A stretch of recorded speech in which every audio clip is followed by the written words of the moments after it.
So this eggs is ready to flip. I already put cheese, a bit of salt and pepper. As you can see, the green is brownish blue. Ready to flip. Ready? It's tricky to flip this one now. Let me do this one. Woohoo!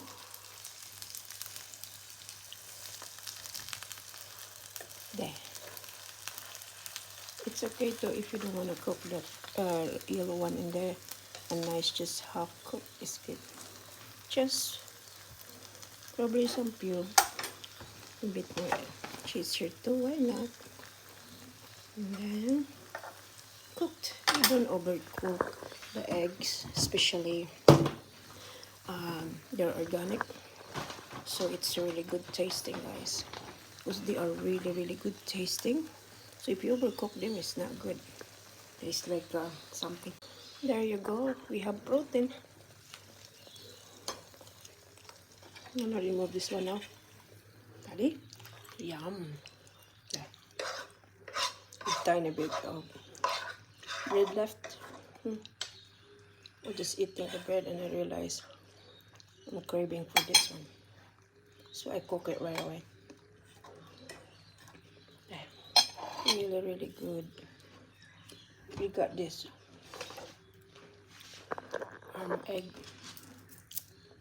And if they're organic, don't cook it too much. Even the organic egg or not free range, don't cook it too long, way too long, because the flavor is gone. The free range egg and organic egg, they're the best. And when you cook it lightly, it tastes really good. Bon appetit! Wow.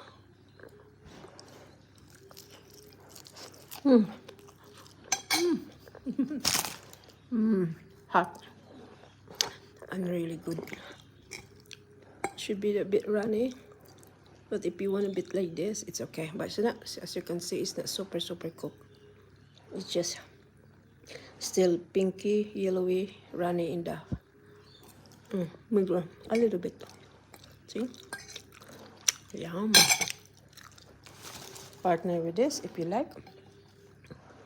Yummy Turkish bread with mango chutney and cheese, of course. See? Wow.